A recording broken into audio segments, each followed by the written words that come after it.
from the peacemakers embedded within them. We found there's no better teachers to teach peace than those that are practicing it in the middle of conflict. And so we have those immersion trips to Palestine, Israel. Sammy Awad, who's on our call today, is one of those we often meet with when we're in the West Bank, specifically in Palestine. And we also have them here in Tijuana, San Diego. We also do it train in peacemaking through formation. That looks like workshops and retreats and coaching and consulting and online resources like these Facebook Lives and webinars. And so our goal is to help build a theology and a practice for us to live as everyday peacemakers, that we understand that and we trust and we hope that God is restoring all things and that we are invited to be part of that. And that looks like joining as peacemakers in this restorative mission. So where are we going today? This is, let me double confirm that this is all working. It looks like it is. Everything looks like it's working swimmingly. Awesome. My buddy Matt Nault is just pinging in the comments. Hey man, good to see you. If you are listening in, we actually would love for you to jump in and say, where are you listening in from and why are you on this call? What is it that has you on this call on a Thursday in whatever corner of the globe you're in? We're representing 4 different time zones just in our panelists here today. Also some technical stuff on how to engage this.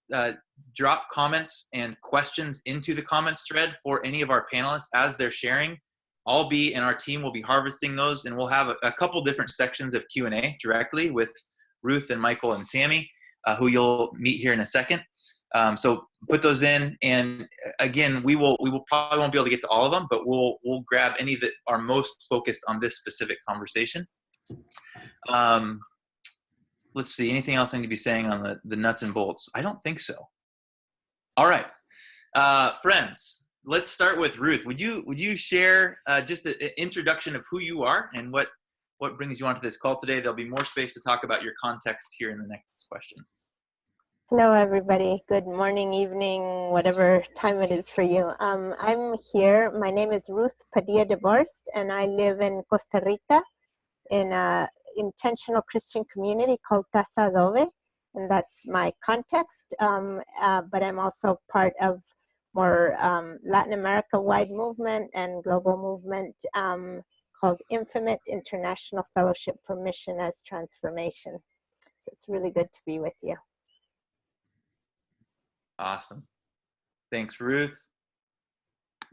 We got next, Sammy. Yeah, and I would say good evening, and it's really, really an honor to be in this gathering with this group. Thank you, Global Immersion, for holding these spaces. So my name is Sami Awad, and I am in Bethlehem. This is my hometown where I live. I'm the founder of an organization called Holy Land Trust, and I'm very proud to say until recently I was the director, but I have demoted myself, which is the best decision I think I've made. And now focusing my energy and time in the programs of the organization, working for peace and justice in this land that many of us call holy, but also seeing that there is a message that we could also share and take globally as well. And it's, again, a privilege to be with you today. Awesome. Thanks, Sammy.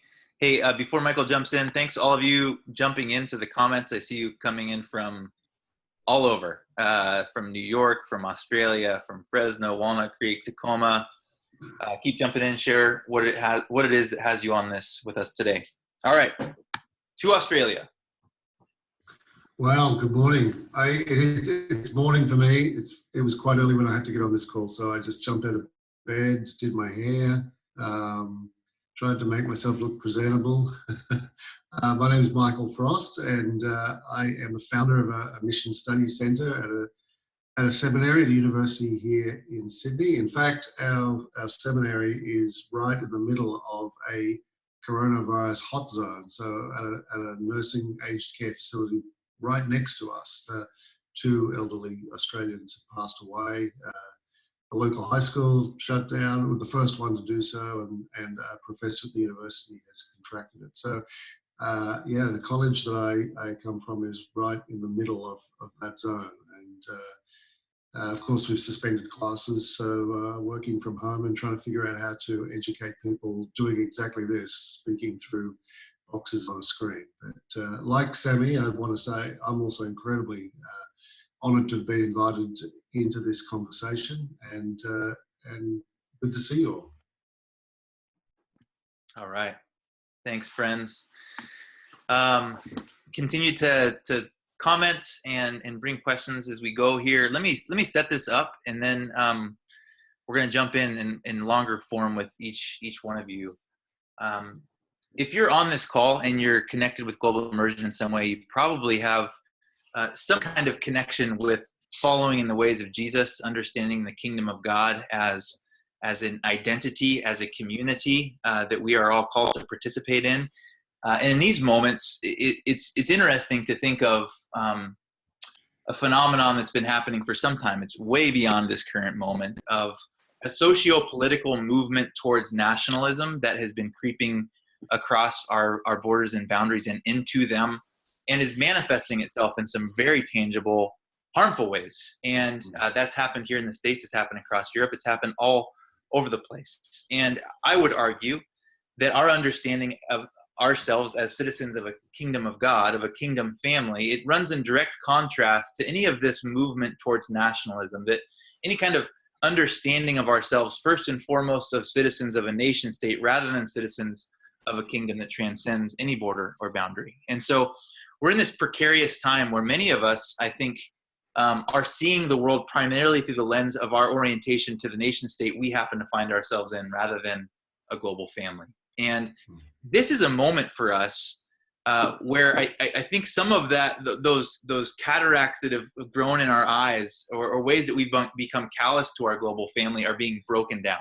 That we see that this pandemic is not, it's not picking favorites in regards to nation states. It's something that we all are connected to, that we are interdependent. The way that we show up on our streets here in San Diego, for me, and for Ruth in Costa Rica, and Michael in Australia, and Sammy in Bethlehem, are connected to one another. And if there is a way to talk about this as an opportunity, it's something about maybe a confession of understanding that some of us have given our primary allegiance to a nation state rather than a kingdom family. And our goal today is to help us build, lift our sightlines to that kingdom family, tap into it, and say, hey, what do we have to learn from one another? How do we stay connected in a way that shares this kingdom identity?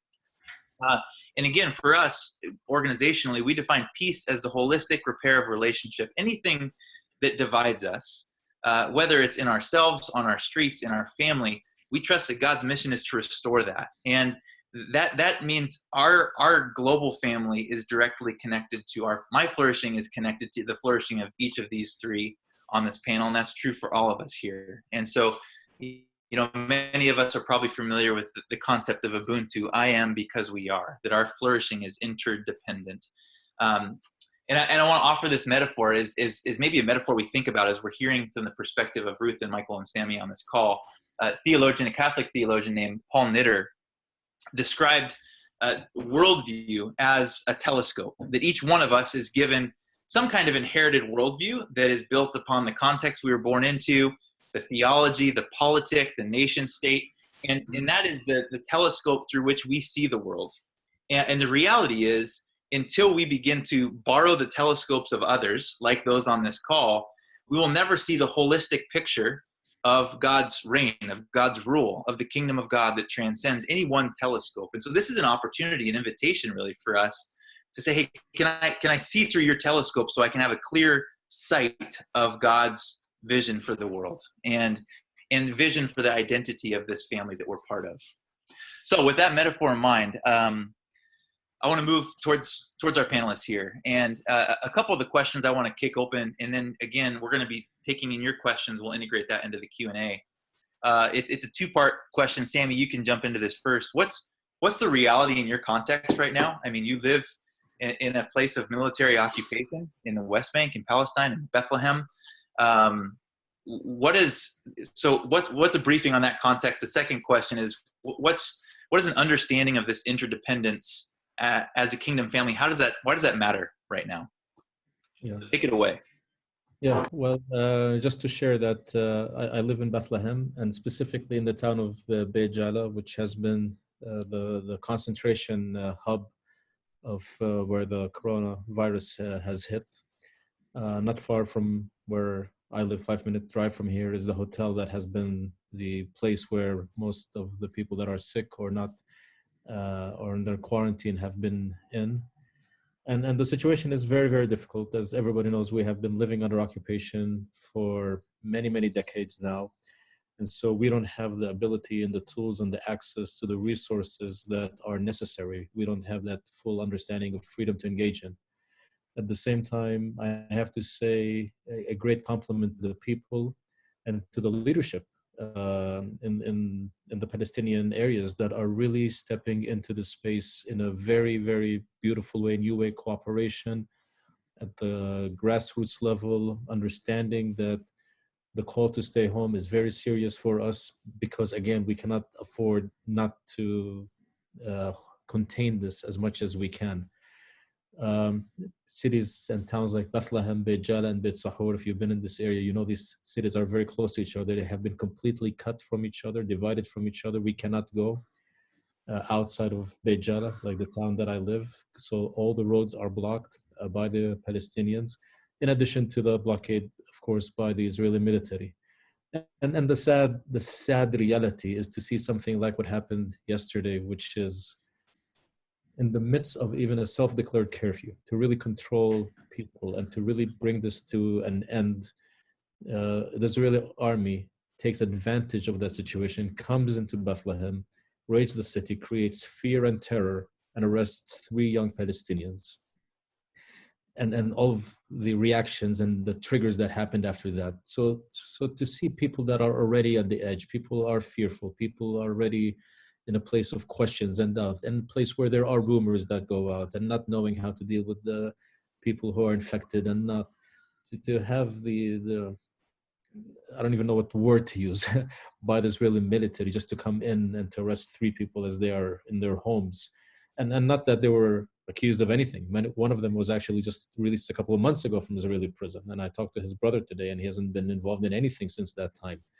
But it's a reminder for us that at a time when you talk about an opportunity and to look into humanity and look into paradigm shifting, we as Palestinians still live under a controlling, suppressive regime that is not even giving acknowledgement to our humanity in the midst of this, and creating this mechanism where we want to remind you as Palestinians that we are the boss and still in control.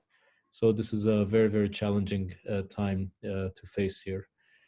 To the second question, for me, it's about the global human family. I mean, we do talk about the kingdom as well. And I think it's very important for people who follow Christ begin to really engage in what we have been called by Christ to do for 2,000 years and haven't done it yet.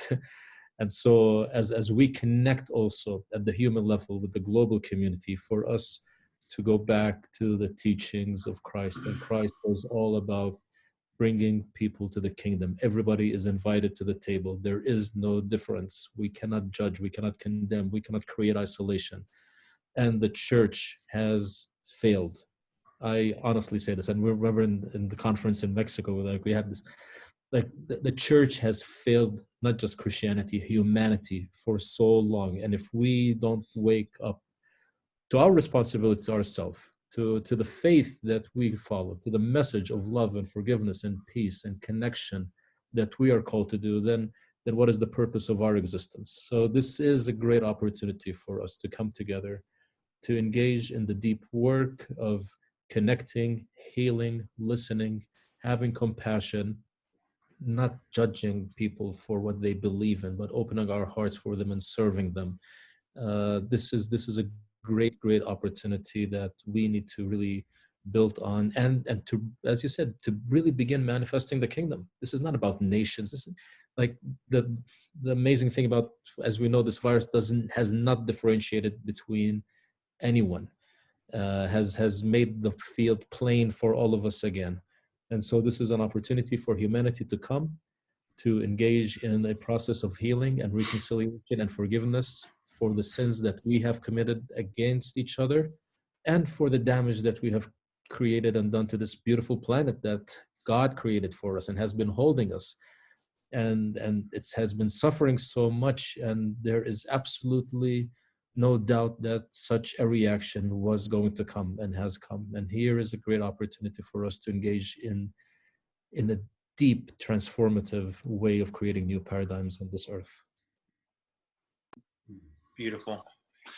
Thanks, Sammy, both for the context of the reality of what's happening on the ground there. I think that's always one of the great gifts of these kinds of moments is waking up to the fact that the fears that we may be carrying with us are legitimate, and I think we don't want to dismiss any of that. And also, we need to understand that many of our sisters and brothers, as part of this human family, this kingdom family, are in contexts where that are in much more extreme circumstances, and people like myself just have to confront in these moments the privilege that I have to walk away from realities like you live with every day, and like your neighbors live with, and the invitation, the strength, and the resolve of your invitation for us to identify us as part of that family that transcends these borders is compelling. Those of you that are listening in, again, make sure to drop in questions as we go. Sammy, were you going to say something else before?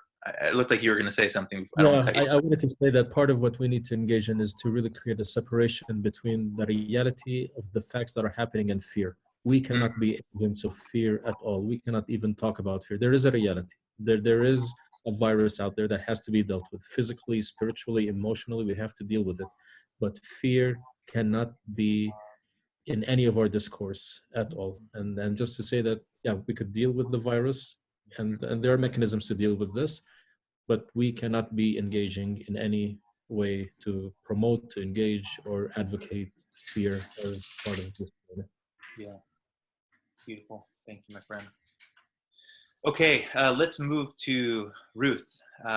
Love to hear again what's going on in your context in Costa Rica, and what's the opportunity for us to see this as a way to connect as a kingdom family, global family. Thanks, John, and hi everybody again. So I'm sitting here in a beautiful spring day in Costa Rica, but Latin America is, this virus is beginning to really hit. And many of you may not know, but Latin America is the continent in the world with the most extreme inequality. And something like this virus just highlights that, right? So my husband and I were developing serious symptoms.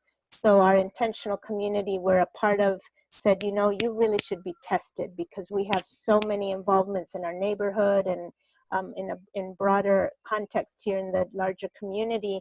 So just out of responsibility, we went to the hospital. We have insurance, so they took care of us. They put us in an isolated room. They ran all the tests. And just a couple hours ago, for those of you who are asking on the chat, we actually were cleared. We have no coronavirus in our bodies. But of course, we're incredibly privileged. The most of the people in our context in Latin America are stuck in tiny little compressed, you can't even call them homes. They're shacks, they're shanty towns, there are all kinds of different names for them, but the point is, we talk about social isolation and the need to distance oneself from others in order to not pass this on. Well, however are you called to do that when you live in those conditions? So in the midst of the relief I feel for the fact that I'm not carrying this virus and I'm not transmitting it to my intentional community, to my neighborhood, to the old people we have coffee with every week, there's that burden, right? And also we're in a continent where border building has been part of the political instrument to make sure we're all fearful of our neighboring country and blame our neighboring country for all the ills of our countries. So Costa Ricans don't want Nicaraguans to come across the border. Argentines, where I'm from, every problem came from Chile or from Brazil. So the construction of the other, the building of negative vibes and used to build antagonism and used for political purposes to justify all kinds of things, is just a standard in Latin America. And so right now, for example, in lots of Latin America, some of the big supermarkets like Walmart is buying up all the big supermarkets, and the only option other than that are small local shops, and they are run typically by Asians, and they're known as the Chinos, the Chinese guy, the Chinese man, the Chinaman, right? And so now you have all these neighborhoods with these small businesses trying to make it, but they're Chinos, and this problem came from China. And so now we can otherize and exclude and build even more walls. Now, one positive thing in the midst of this dire picture is in Costa Rica. Costa Rica itself has many years ago, decades ago, it abolished its army. It has no army. It invested all that money that other countries are using to fund a standing army, weapons, and build up and all that. Costa Rica has invested in education and health. So even in spite of the prejudice that has been historically built up against neighboring countries and everything, today in Costa Rica, they are testing anybody who has any symptom, regardless of their documentation, of their status as citizens or not, residents or not, whoever, anybody with symptoms is being tested. So it's fascinating to see how these things are interplay with each other, right? And so how does this play into our understanding of our interdependence? I think one of the things that's obvious when you read reports about what's happening is that our land, our earth, was crying out for Sabbath, for Jubilee, for quieting down our machinery, for releasing the air from the pollution of the airplanes that we jet around in, to just quieting down and letting us hear. You might even hear the birds in the background of our community here because there are trees around us, but who lives with the privilege of hearing all kinds of birds singing every day? Very few of us. And so I think one of the kind of still small voices of the spirit to us as a global community right now is what in our lifestyle, in our consumption levels, in our rhythms, in our travel, and our just the machinery that's supporting our economic mode of living, our lifestyles, and our overabundance, and our lack of acknowledgement of limits. What of that needs to substantially change? And obviously, I don't celebrate the virus.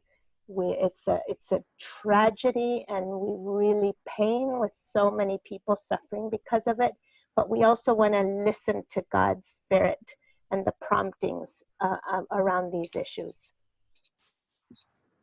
Yeah, Ruth, I'm compelled by a couple things there. One, our first peacemaking practice is to simply see the humanity, the dignity, the image of God in everyone. It sounds simple. It sounds like Christianity 101, but to simply see our other as a fellow image bearer, as a fellow human being, and all the dignity that comes with that. And this moment is an opportunity, as I heard you talk about the stigma and stereotype that this moment has, to begin placing on our neighbors who look or think or believe differently than we do, specifically look differently in this moment, or are in a different socio-political circle, I think is a real temptation for us right now that doesn't allow us to see the way we are invited to see, specifically as followers of Jesus. And the other piece that pops is this idea, like your vision now is really a vision of shalom, of the rightly ordered world. That what is it about the trajectory we've been on that's actually been anti-shalom?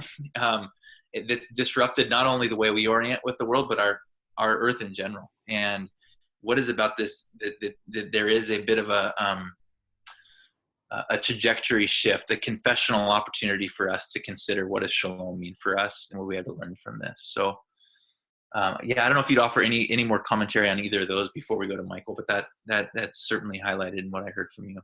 Well, it's definitely, I mean, I think one of the things is we typically, we are so anthropocentrical also, and I think we've become anesthetized and unaware of how we really are, even in our peace building efforts, how much we are a part of a much bigger whole, that we are not only economically but ecologically tied as a human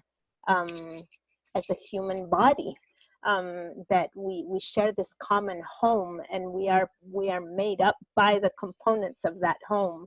And so even in looking at the impact of this, I think that's part of it, is realizing our own bodies are being touched and affected by the consequences of some of it is our indifference and our lack of responsibility for the care of the common home. And how the economic and ecological, the care of the common is just at the heart of part of this crisis. If we didn't have people living in gullies and living in the conditions they are, vulnerable to the upsurge of the rivers when the floods come, then we would have far less amplification of this virus, right? So this virus is just in some ways highlighting, it's putting the lemon on the hidden text, to tell us to give us a picture of what we're really living and the consequences of it. Thank you. Okay, let's head out to Michael in Australia. Context and the opportunity for interdependence. Well, I really responded to what Ruth said right at the end there about this virus being the lemon that kind of brings out the hidden story or hidden message, because I think that's what it's doing here in Australia as well. I mean, we are an island, and there's an island mentality about nationalism and borders. We have natural borders, and so we're also an island of a Western liberal democracy right at the end of the Southeast Asian archipelago, just on the edge of Oceania. And so collection of former British colonies, now part of the British Commonwealth. I think there's a sort of a collective unconscious insecurity about our place in the world and whether we actually belong geographically here. I mean, the British stole this land from the First Nations peoples who had been custodians of this land for thousands and thousands of years. Lots of Australians want to kind of deny that reality, but I still think there's an existential sense, like, do we really belong in this place? And are we safe from, in particular, threats from the north? And that was the case with Chinese immigrants during the gold rush in the 19th century. It was true with the Japanese imperialist incursions into Southeast Asia in the Second World War. It was true with the Vietnam War and the anxieties which were really kind of drummed up by Americans about a yellow peril, communist peril coming down and invading us. And the more recent refugee crisis, where refugees from Sri Lanka, Afghanistan, Syria are coming across to Indonesia and then getting on boats and coming to Australia. Now, the numbers of those were not huge, but Australians responded in the most extreme kind of manner. And I think it tapped into this deep, deep anxiety. We're going to be overrun. We're not safe here. We don't necessarily really belong here. And in a way, I think this pandemic is tapping into some of those kind of collective unconscious fears about whether we're safe in this place. So, John, the thing you were saying earlier about we revert to nationalism, kind of we want to pull up the drawbridge, we want to kind of bolster down the borders, and as I said, for us, they're geographic borders. No one's calling it a Chinese virus. There isn't quite the same situation Ruth spoke about with respect to Chinese supermarkets and the like. But I think it plays into this existential anxiety about whether we're okay. And I'm sure you would have heard that over our summer, your winter just recently, we had the most extraordinary fire season sweep through our country. Now, it's not uncommon for us to have fires throughout our summer, but this was unbelievable. I mean, just about everyone was touched in some way. And then when climate scientists say to us, well, we're just going to have to get used to fire seasons being that ferocious and that long, months and months and months of fire, hundreds and hundreds of fires across the country. That again plays into this sense of deep fear about belonging in place. And we took this nation from other people. Should we have been here? We're in Southeast Asia. We're not Asian. Who are we? And a virus like this is that lemon on that invisible story.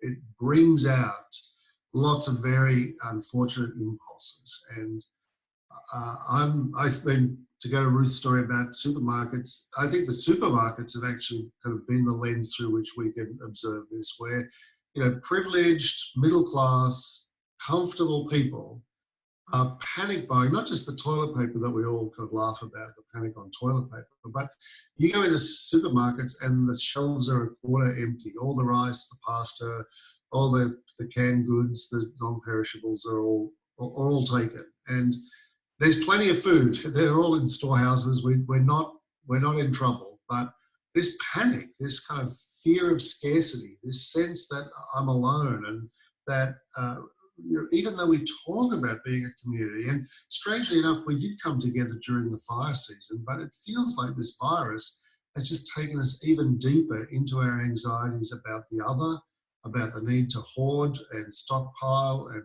protect, about our place in the world.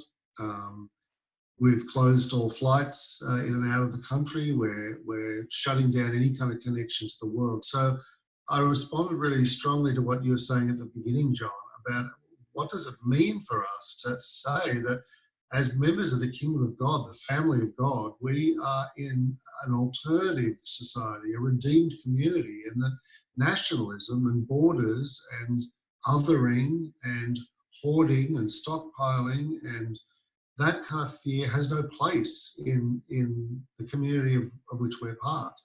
What does it look like for the church to speak that way? Again, as Sammy said before, where is the church in the midst of this? Actually saying, we have confidence in the fact that God is at work in this world and that humanity actually is capable of great acts of kindness and grace and love, and that the faith community ought to be on the front foot actually modeling what this is like. I mean, most of the voices I hear from the church are all about how can we live stream our church services on Sunday, and how can we overcome, you know, the kind of social isolation? How do we be church if we can't all be in the same room together at the same time? I mean, it's also raised those kinds of ecclesiological questions. And I've been, frankly, a little bit disappointed that it feels as though lots of churches have a very paper-thin ecclesiology. It's the whole idea of what does it mean to be the church if we can't attend a meeting together on Sunday in a specially designated building?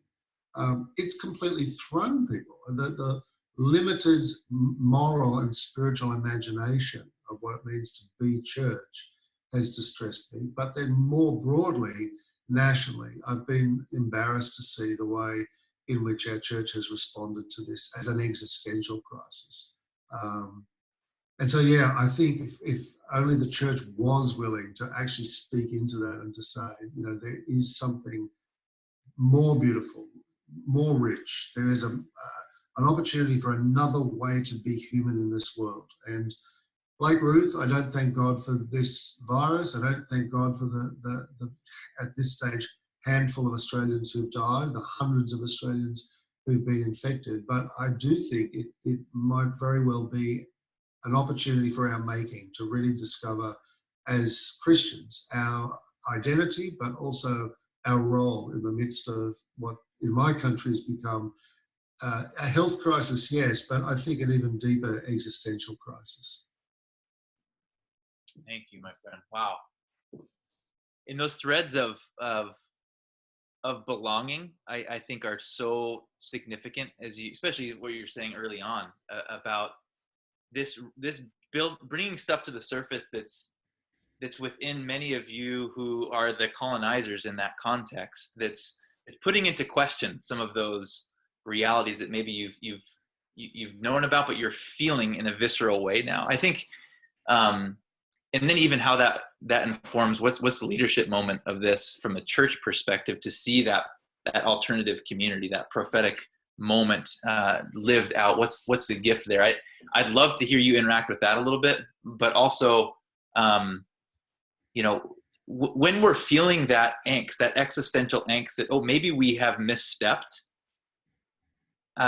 What are some theological tools we have to navigate that and to move into it and actually do some of the work of allowing that to be exposed and excavated so that we could find that belonging, that wholeness, rather than this perpetual angst we might find ourselves in? Well, I wouldn't want to say that people are asking, have we misstepped? I didn't want to imply people are conscious of that. I'm saying that there's an existential anxiety there, which I think at a very deep level is about whether we belong on this land or not, and what our place is, particularly those of us who are Anglos, what our place is on this island. I hear people very insensitively saying, oh, well, we should get out of the cities, we should move out to the outback, go somewhere isolated and where we can be away from this. They're not intending to do that, but there's this kind of like, run, let's get to the desert.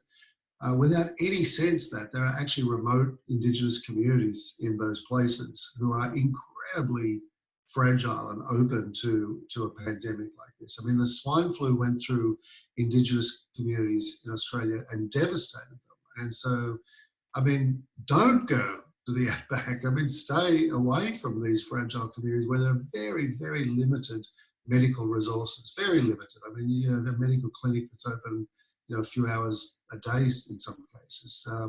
Imagine a pandemic sweeping through those. So there's just a complete insensitivity to those kinds of questions. So I didn't mean to imply that people are forming that as conscious thought. It's just a sense that I don't belong to the other. I have to hoard all the pasta and toilet paper that I possibly can and hunker down and be separated from the other. But I think that the church here has an opportunity to say, no, in fact, our whole DNA propels us toward the other.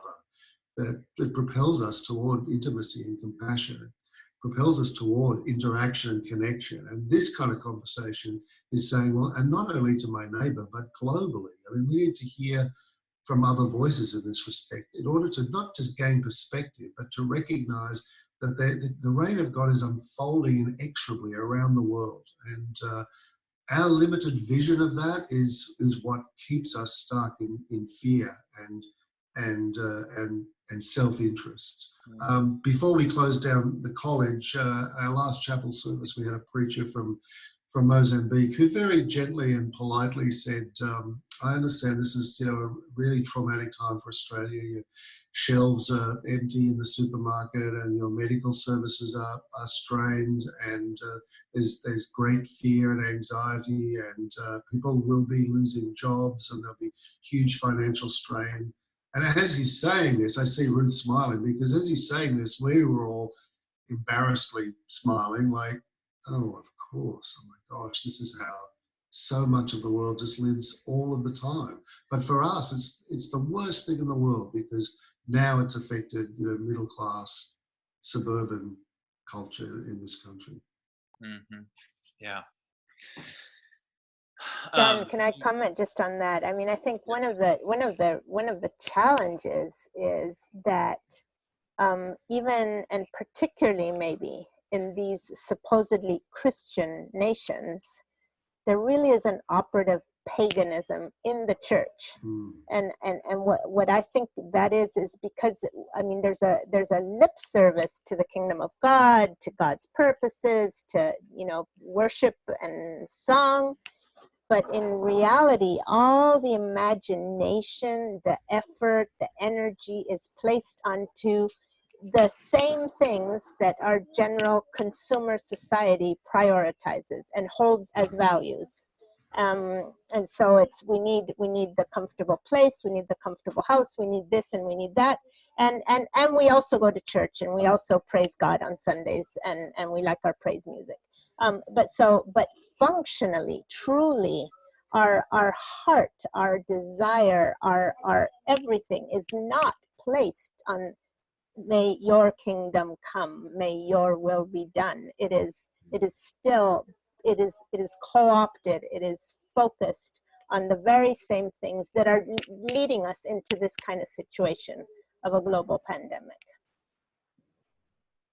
Such a good word, Ruth. And I think it's a reminder, you know, I'm looking at Sammy, who's going to jump in next. There's someone who lives in a context where it is normative to live in a state of fear and anxiety and occupation.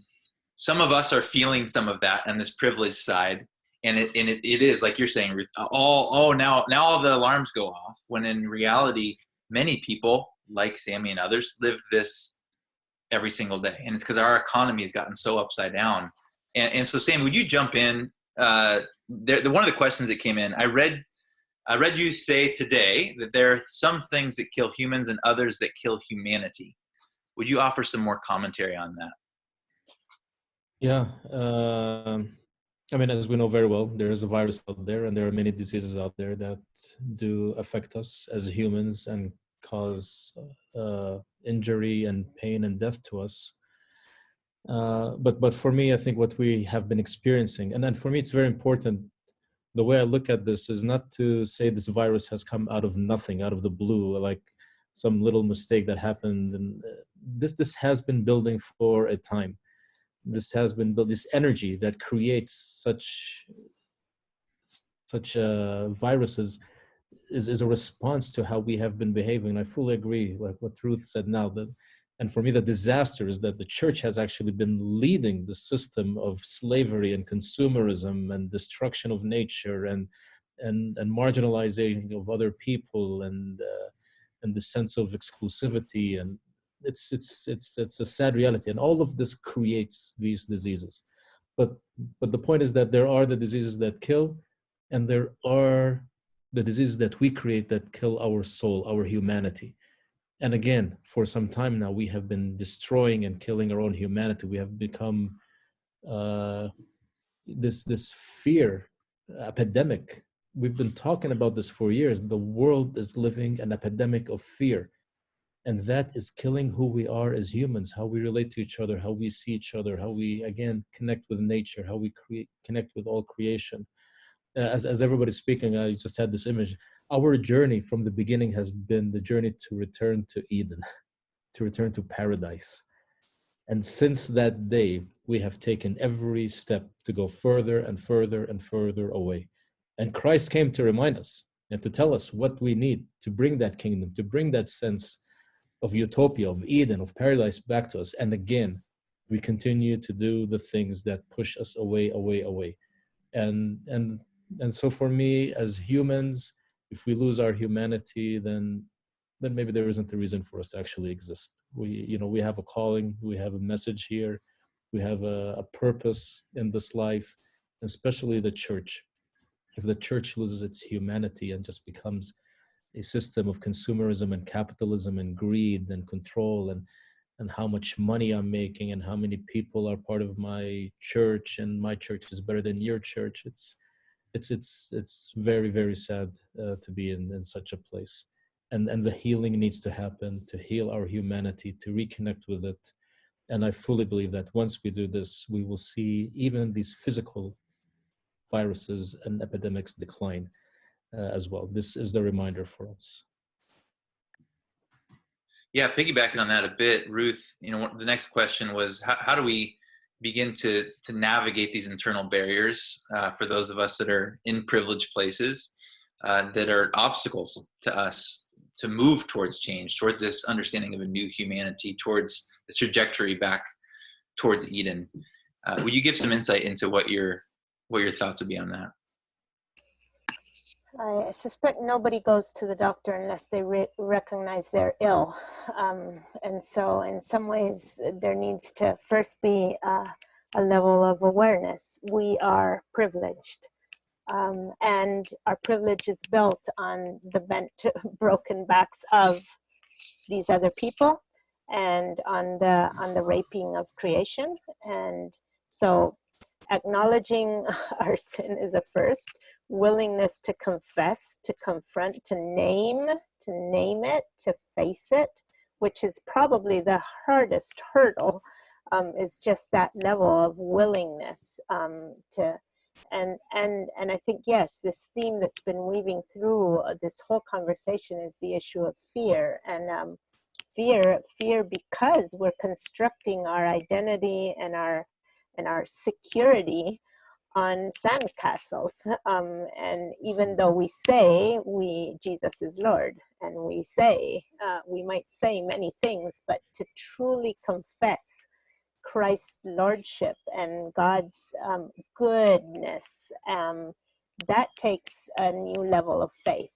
And so I think another is, Lord, we have some faith, but increase our faith. We need to grow in the depth of our surrender to you, and our confidence in your goodness, and our releasing then of our own petty priorities and even our lives. I mean, we don't have our lives. There's a phrase in Spanish, nadie tiene la vida comprada. Nobody has purchased his or her life. You can't buy our life. Life is a gift, and so there are levels of peeling off all our accoutrements, all these things we build our security on, in order to let God free us to be there for others, to be fully present, to be bridge builders, to be border breakers, to be peacemakers. So I think there are many, many levels, and so much of it has to do with what happens in here with our imagination of what we construct our security on. Yeah, and it's interesting, Ruth, the word privilege is still very, I think, triggering and misunderstood by many people. And I hear you talk about it and unpack it. And to me, that just sounds like formation. That sounds like discipleship. That sounds like a journey Jesus, to doing the confessional work, the repentance work, and waking up to who we are called to be in the world. And we often describe privilege as simply the ability to walk away. Some of us have the ability to walk away from the pain and the brokenness because we inherited something that allows us to. I have the ability to walk away from my undocumented neighbors because that reality is something I don't have to worry about. I have a blue passport. I'm good. And right now they're terrified because what's their access to medical care and to food and employment's going out, restaurants closing. So there's this privilege that we just need to acknowledge it. We just need to be aware. That's what I'm hearing you say, because that's also part of our discipleship journey. So that's so good. Michael, how do churches that are rooted in this like survival mentality, how do they leverage this moment to change course? How might this wake up their prophetic practice imagination? Yeah, and I really hope that it does wake us up. I think I resonated with what Ruth was saying before. I think there is a kind of functional paganism, not only the stuff that she was saying with respect to where our hope lies, but also a lot of our kind of discipleship has been oriented around attending a ritual meeting on a Sunday. And now that's been taken away from us. And I think we may look back and say, wow, that either really made us or really broke us. It could go either way for us. It could be a whole bunch of people, and this is a lot of ministers' fears, is a whole lot of people start coming on Sunday and stop coming on Sunday and then never come back again. That's, it's going to drain people from my church. But I like to think it could also go the other way, that there could actually be this challenge to figure out what it means to be church. And the only option for us now is for that to occur, for that to be worked on in the street, in the neighborhood, among your immediate fellow neighbors and citizens. And so I'm hearing some stories, some beautiful stories of people for the first time just dropping a note in all the letterboxes of the homes in their street. Do you need anything? Can I get you anything at the store? Can we kind of form a Facebook street page? There are these little kind of things that are starting to occur. Hearing lots of those kinds of good stories, and I'm really hoping. I'm a bit of a hopeful cynic, I suppose, but I'm hopeful in some respects it might actually be the real ginger that kind of forces the church to discover we do need to be together and we do need to engage. That is the part of discipleship. We do need to worship. We do need to celebrate together. But we put so much stock in that now we can't conceive of what it means to be church other than to provide either social services through big church organizations or meet on Sunday. So I am hoping an exploration of what it means for us to be in neighborhood, to be present to our neighbors, to be disciples, as you were saying, John.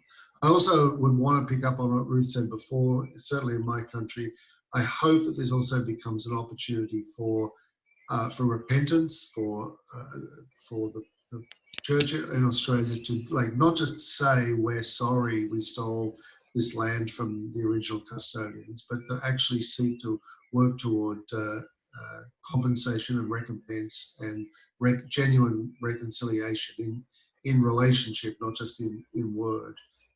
That's an enormous hope, but I can't see how we move forward. As Ruth said, I can't see how you move forward unless there is initially a recognition of brokenness, that I need a doctor, not just for this virus, but I need help for this kind of brokenness in the soul, to confess sin and then to reach out to move forward in recovering our essential calling as the people of God, the family of God, in a nation which is really kind of gripped by this it's a silent kind of fear, this existential deep fear of the other. So we ought to be salt and light in this context, and we could be, and I genuinely hope we will be, but we've been here for hundreds of years on this continent, and it hasn't looked so good so far. Yeah. We not only need doctors to help us with our illness, but to remind us of our humanity, to help us with our heal what's killing us, what's killing our humanity, Sammy said. I mean, that's a beautiful word. It's 2:04 my time. I know everyone's on different times, but we were saying this would be about an hour. We started about 10 minutes late. So with your all permission, we'll go another 6 minutes or so. And I know, Michael, specifically, you got to jump off sooner than later. I want to go all the way to our last question that we talked about, which is because it actually, I think it hits on some of the questions that came in the thread from all of you that are listening.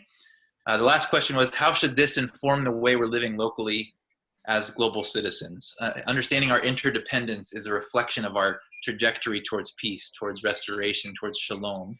What does this mean for how we live locally as global citizens? Some of the comments that came in were about, there's an idol of safety. In this moment, self-isolation and social distancing feels like a socially responsible thing not to let this thing go crazy. At the same time, if we're all just living in enclaves and our neighbors who don't have the privilege to do that are going unfed, unhoused, uncared for, what's our discipleship mandate in that moment? So there is this tension that I think a lot of us are feeling, and also understanding the connectedness globally. So would you guys jump in on that? And let's go back to Sam. You haven't shared for a little bit. What's our local responsibility as part of this global interdependent family?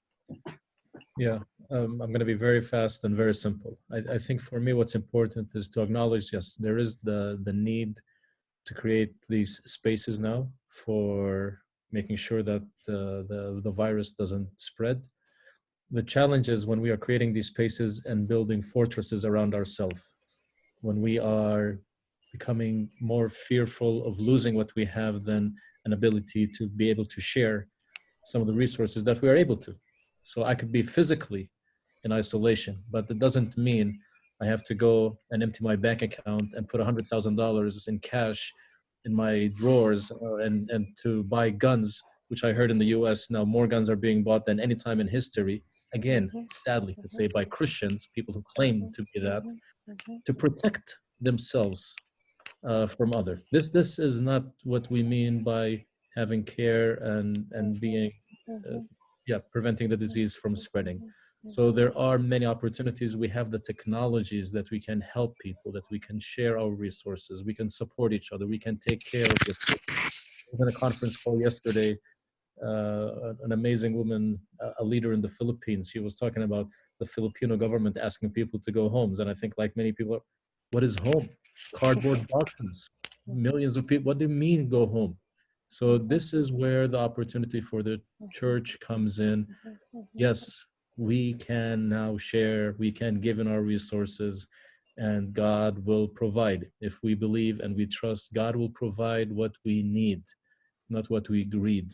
This is an opportunity to be in safe spaces, but to be more giving than any time we have in the past. I think also I'd jump in and say that, we're being told to isolate in order to protect the most vulnerable, which are the elderly and those with immune suppression problems. And so we are as being socially responsible. But when we do that, we create a whole lot of other extremely vulnerable people. And so for us, it's like people who work in the gig economy, casual workers, sex workers, people who don't have regular incomes, who work seasonally. I mean, they're going to be devastated by this. It's going to be, in order to protect a very vulnerable cohort, we're actually going to create an even larger, extremely vulnerable cohort. So I echo what Sammy says about being conscious of that and seeking to practice generosity and open-handedness. It's going to devastate our economy, but the first people who are going to feel it are those who are the most vulnerable. And they're not necessarily the poor in my country. They might be, pretty well-off middle-class people, but their whole employment prospects now are completely gone. Yep. Yeah. So some very concrete things then is perhaps you have somebody cleaning your house or caring for your children and they no longer can come. You can still pay them. You can pay them for work that they cannot perform, for example. And I think the challenge then is really there's the house as well. Sorry? And you could start cleaning your own house and pay them. Amen. So, so I think there's some very concrete things that are immediate, as Sammy and Michael were saying. I think there's also, because of going back to where we started, this is revealing stuff that's been there, the incredible inequalities, the precariousness, the all of this. And so just as obviously there's an immediate response, but there needs to be, I think, a reckoning with the belly of the beast, with the problem underlying this.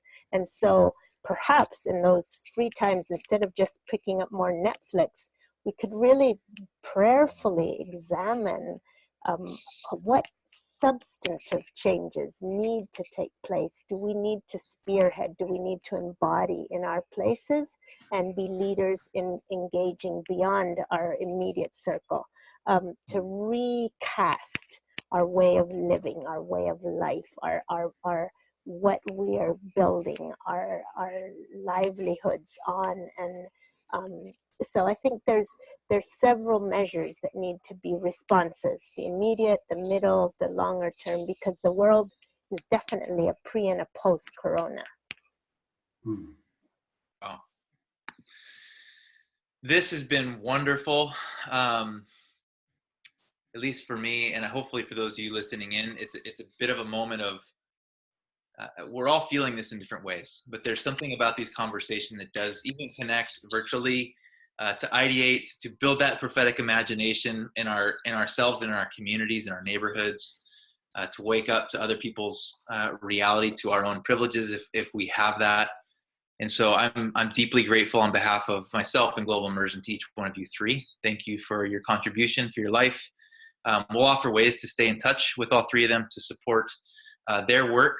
I want to thank our Embers community, which is our community of monthly funders, even in these moments, who are helping us have these webinars and these trainings and resources through your faithful partnership.